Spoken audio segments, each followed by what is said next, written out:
Hello. Again, a spontaneous video, which is the best way, I feel. By the way, if you eat a really good organic apple, fresh, not one of those stored ones in the supermarkets that taste of old cellar, but fresh, full of life force, prana, beautiful. You can tell the difference always. I grew up like that, so for me, I can't even imagine eating those other ones, even though I've eaten them. But if you can get one of these beautiful organic apples, no wax on them, no stagnancy, fresh life force, you're gonna feel amazing. But besides that, today's video is about, in my opinion, what one of the only problems, if not one of the only two problems, is that we ever will have. And it stems all from why we feel we are not enough. Really let that really saturate into you. Why would you ever feel that you're not enough? I'll eat this after. So, how often have you felt that you're not enough? In which situations, for example? Just take this moment to acknowledge it, because that is the biggest step. Yes, this is the time when I felt I wasn't enough. I told myself perhaps that I wasn't ready. And maybe that was true, but what is the underlying feeling? Did you ever feel that you deserved anything and everything according to your biggest dreams? To be totally loved, to be totally seen for who you are, to live the lifestyle that you would love, to eat the food that feels right to you, to make the choices that are right for you. So why is it? So it's this, I feel that when women realize, because I work with women more so, but it's the same for all humans and all animals, I'm sure too, feeling that worthiness, feeling that confidence, feeling just comfortable, which is a sense of enoughness, then even animals don't have to be scared or pretend or be submissive. It just becomes a natural experience to be together with humans, with each other, to be interacting. So why do we feel we're not enough? Well, the root cause is a belief.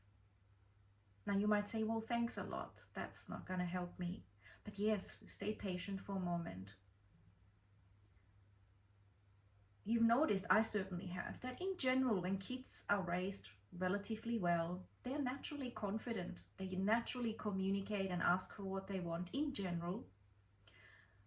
They naturally love showing off and sharing, and it's not an egoic thing. It's more, wow, look what I did. They're in awe of their achievements. They want to show you. They want to learn from you. They want to teach you. And what happens along the way is that we're told that's not good enough. That should have been better. You're not as good as someone else. And in this era of huge comparison, as we rate children at school by number scores, as we compare to images of lifestyle and images of faces and bodies and whatever it is online these days, it's easy to feel that, wow, there's just superhumans out there somewhere that wake up looking amazing. Their body looks great, their mind looks great, their relationships look great, their photos look amazing, they seem to be confident or whatever it is. But it is nowadays, thankfully, openly spoken about that a lot of that is just everyone showing their favorite snapshots, their best selves. And of course there are others that also show everything, and then there are others that love to show their flaws, which is really healthy too, because as a whole we need to be able to express everything and anything when we want. So to come back to the greatest problem we all have is when we feel we're not worthy or enough. That comes up with sessions all the time. Deep down, we think it's other things initially, but then when we get to the real root cause or the bottom line, it's a feeling that why not? We're open. We're not contracted. We're not trying to compare. We just know this abundance is here for all of us and we can embrace it, and all of us are enough. But this program collectively around who deserves what and when we deserve it and how we have to be and how old, how young, what culture, is totally crushing humanity, except for those who obviously can go past it or who ignore it or who happen to get through it with more grace and ease and maybe support.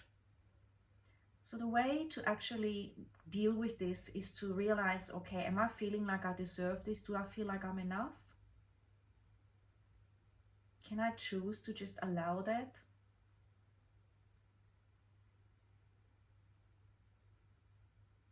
And if I don't want to choose this, or I feel I can't, where does that come from? Did a teacher tell you you are not enough? Did a parent or a grandparent or an uncle or an auntie or a friend at a vulnerable time? All these little collections of points in time somehow affect us, and you may not even realize it. This can be unconscious until you sit still and meditate or journal it out or discuss it with a coach. You don't realize that's running a program and holding you back from feeling like you deserve amazing things, an amazing job, an amazing relationship, freedom. This is an old program that's gone through humanity for a long, long time. And remember, in the olden days, so to speak, for a woman to feel secure when she was vulnerable and had intimacy with somebody, for example, the woman tends to be there with the child. She has the pregnancy, she, is holding that energy, she's carrying that responsibility. To feel secure, she needed to have some sort of a contract. And the man kind of had the power. He could walk away. And to this day, some men still do, unbelievably enough. They can't cope and they just walk away. So it's a very vulnerable thing. And many women have given up their entire lives because they became pregnant, for example, because they fell in love or because they thought it was love and then suddenly they're pregnant. And so that's how this whole idea of looking for a guy that's got a lot of money, looking for someone that feels secure, looking for someone that is not going to maybe attract other women so much. All these unconscious programs. Where am I going with this? Well, it starts with who we choose in a relationship. It starts with who we choose ourselves. It starts with childhood, what our parents have modeled. So were your parents modeling that they felt enough individually and as a couple? Were your sisters and brothers modeling that to you when you were watching them? Ask yourself, what did you actually notice? It's super deep to notice that. And to choose again, to tell yourself, that program doesn't work for me. I'm a unique human being and I get to choose again. And realizing it's their stuff. It's generations of stuff. It's a global collective thing even. This thing that a woman has to have a clean house or give lots of, intimacy to her partner or not to speak up too loud or seem too intelligent. That's one thing that has then gone to the other extreme of, women getting really feisty about it or suppressing themselves or being scared to show who they are, to being called dominant when she has an opinion, emotional when she shows her different vulnerabilities.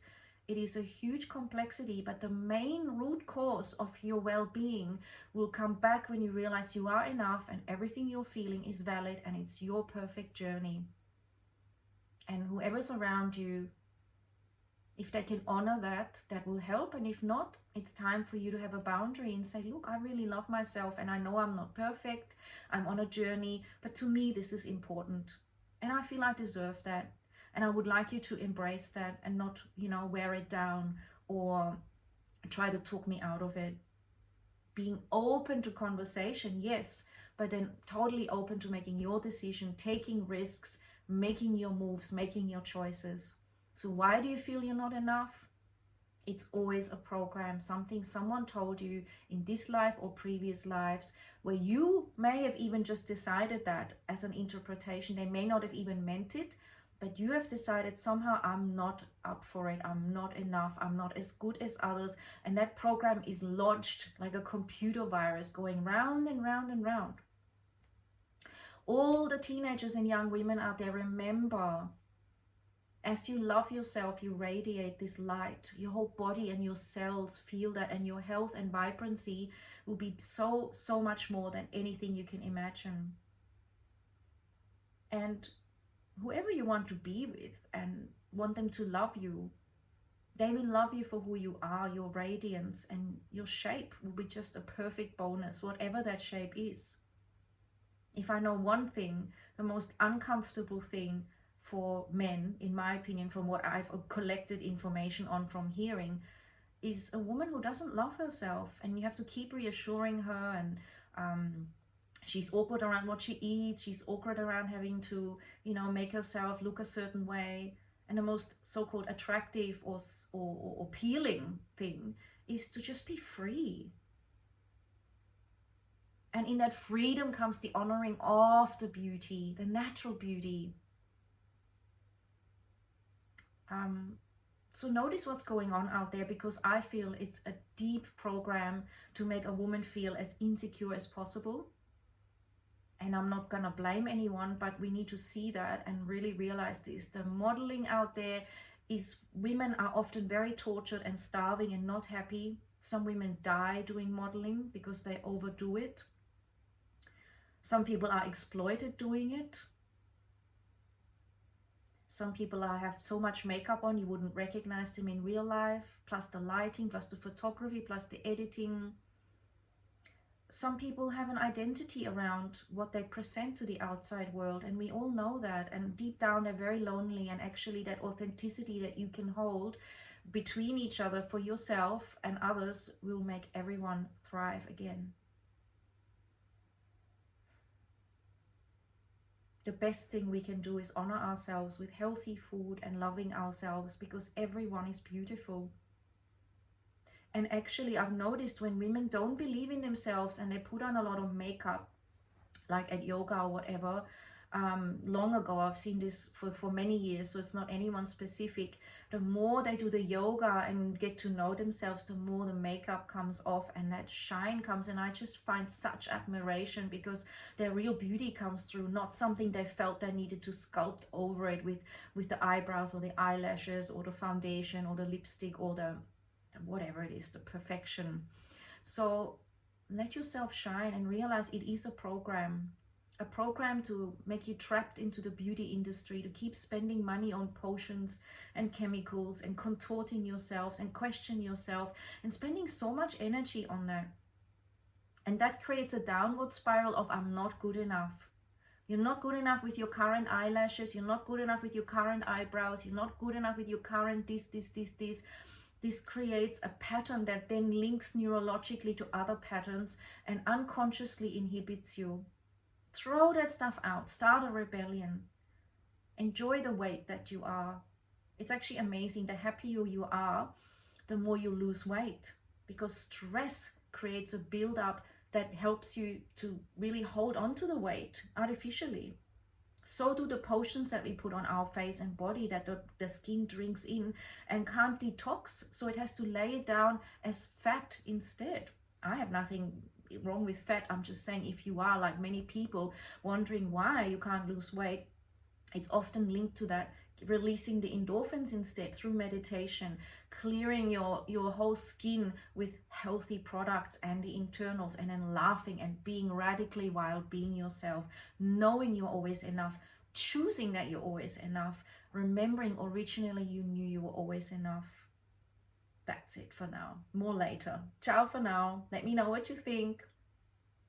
I'd love to hear about your journey. Thank you.